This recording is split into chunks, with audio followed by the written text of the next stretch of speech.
Bagaimana teman-teman? Apakah kalian sudah lihai dalam menjalankan langkah gajah?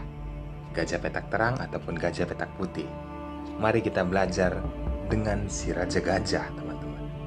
Siapa lagi kalau bukan Domaraju Gukes, Grandmaster asal India, saat berhadapan dengan Vincent Keymer di Prague International Chess Festival 2024 baru saja terjadi. Untuk itu teman-teman siapkan konsentrasi tinggi. Saya akan menganalisis jalannya pertandingan sesederhana mungkin, tetapi sangat detail saya akan menjelaskan di pertandingan ini. Sebelum memulai, jangan lupa tombol subscribe dan nyalakan juga loncengnya untuk jadi pelawi chess. Selamat menyaksikan. Domaraju Gukes memegang buah putih. Dia memulai dengan pion D4. Vincent Keymer, Grandmaster asal Jerman, kuda ke F6. Putih pion ke C4, lalu hitam pion ke E6. Persiapan gajah petak hitamnya melihat kuda ke C3 ditempatkan ke B4. Ini pembukaan Ninzu Indian Defense. Bagaimana setelah putih penempatan kuda ke F3 terbentuklah trik naik variation ataupun variasi 3 kuda. Hitam merespon pion D6. Gajah bisa melindungi pion yang ada di E6. Domaraju Gukes penempatan menteri ke C2. Langkah ini mengantisipasi pion bertumpuk apabila hitam pukul kuda dengan gajah. Setelah hitam rokade sayap raja, putih penempatan gajah ke G5. Kuda ditempatkan ke C6. Pion mengancam gajah. Gajah tidak dimundurkan tetapi memukul kuda. Seperti tujuan awal, menterilah yang memukulnya. Hitam pion H6 kembali mengancam gajah. Gajah mundur ke A4. Ngepin tetap posisi kuda. Benteng ditempatkan ke jalur E8. Tujuannya jelas teman-teman, memainkan pion E untuk ke depan. Dan ini sangat berbahaya karena Raja Putih sedang dipin. Tetapi sebelum kita melangkahkan langkah aslinya, kita bedah kenapa tidak pion G5 mengancam gajah dan gajah mundur ke G3 ada kuda mengancam menteri. Menteri turun ke C2. Jika hitam agresif memukul gajah, maka pion yang menyambutnya. Ada leluasa, jalur H, tentunya oleh benteng. Ini sebuah analisa pelajaran bagi kita teman-teman. Jangan lakukan ini jika kita buah hitam, karena menteri sudah mengambil diagonal. Bisa saja nanti ke depannya kuda akan dikorbankan. Kita kembali ke partai aslinya.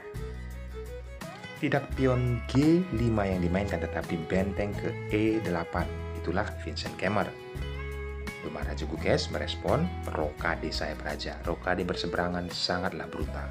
Bagaimana keseruannya? Kita saksikan. Hitam gajah ke D7. Ini langkah aslinya. Tetapi mungkin teman-teman, kenapa tidak pion ke E5? Seperti yang tadi ya, tujuan dari benteng ke E8 ini tidak bisa lagi teman-teman, karena putih langsung menyambutnya. Apabila dipukul oleh kuda kembali.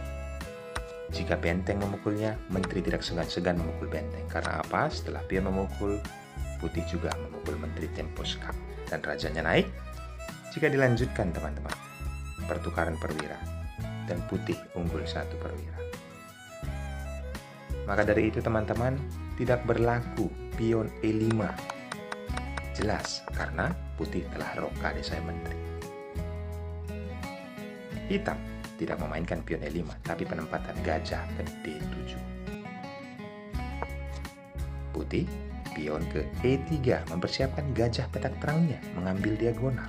Apabila kalian buah hitam agresif memainkan kuda mengancam menteri, mengajak pertukaran menteri, kalian salah teman-teman.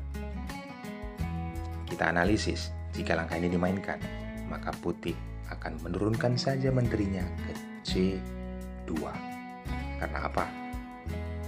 Menteri turun ke C2 menyerang kuda, dan menteri hitam sedang diserang. Apabila kembali ke F6, ada pion ke G4. Jika dilanjutkan, kuda menutup. Pinan dari gajah, ada pion ke G5, pion pukul pion dan gajah pukul pion.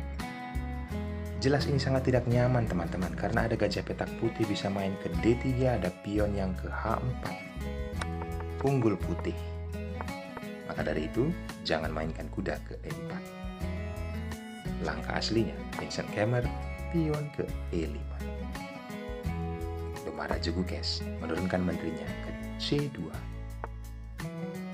Tapi sebelumnya, lagi-lagi teman-teman analisis. Pion pukul pion, apa yang terjadi? Dipukul oleh kuda, pertukaran perwira. Dan di sini teman-teman, berbeda. Yang diuntungkan adalah hitam. Menteri tidak bisa lagi pukul benteng karena gajah sudah ditempatkan ke D7. Ini bedanya teman. Makanya saya buat analisis supaya kita mengerti posisi yang harus diambil. Maka dari itu, menteri mundur ke C2. Ini langkah yang dilakukan oleh Domara Cukukes.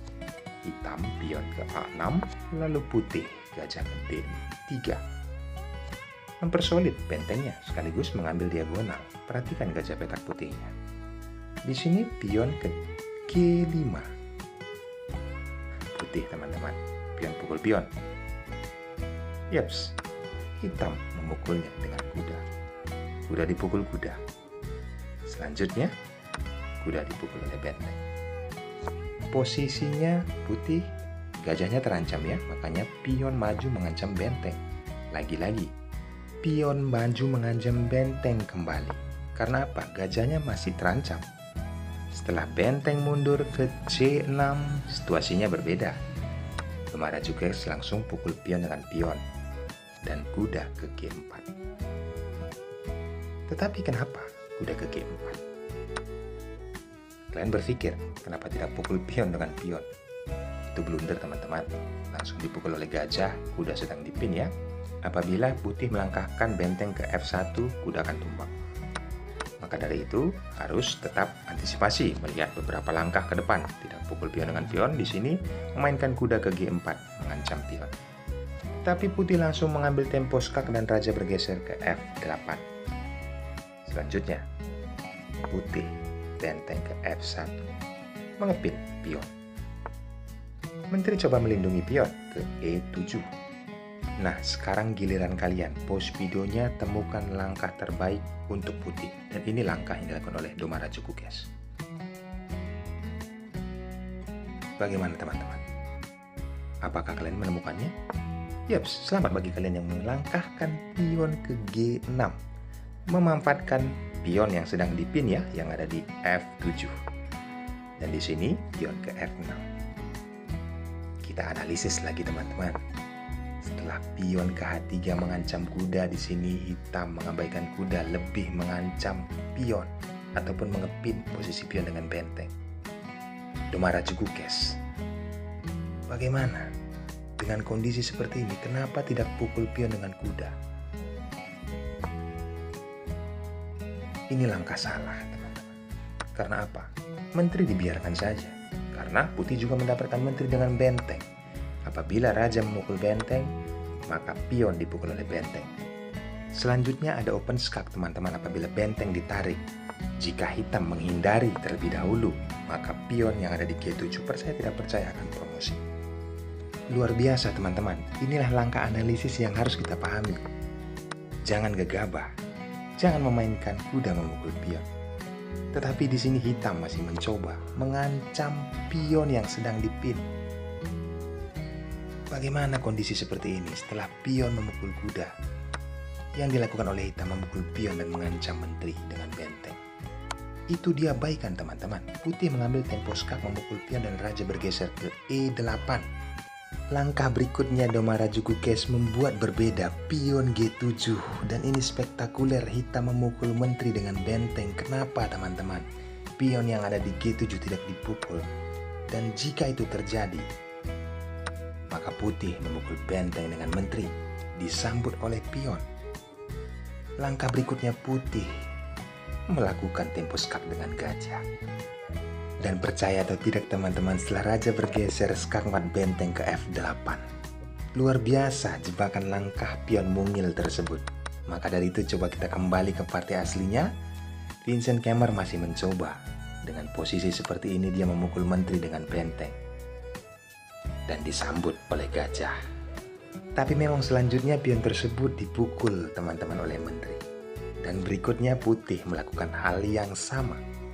Langsung menempatkan gajah ke G6. Dan pada posisi ini teman-teman, Vincent Kemmer menyerah. Jika dilanjutkan, raja bisa bergeser ke D8. Ada skak, dan ini double skak. kita bahas lagi. Dengan kondisi seperti ini apabila menteri memukul gajah, maka jelas benteng memukul menteri. Unggul 1 buah perwira. Dan masih ada alternatif hitam, mungkin raja ke E7. Di sini langsung saja benteng memukul pion. Open skak, perhatikan gajah petak hitam. Setelah raja mundur, benteng dipukul, ditutup oleh gajah, skakmat. Kuncinya di mana teman-teman? Petak gajah hitam yang dari tadi sangat nyaman di H4. Itu maka sebabnya saya katakan di thumbnail, Bemarajuku Kes, rajanya gajah. Tersembunyi hampir tak terlihat posisi gajah petak hitam yang ada di H4. Tetapi itulah yang membuat serangannya sangat berarti, yang dilakukan beberapa langkah ke depan. Sekian dulu teman-teman, ambil pelajaran pentingnya. Sampai jumpa di video-video berikutnya. Dan jangan lupa subscribe untuk channel ini. Bye-bye.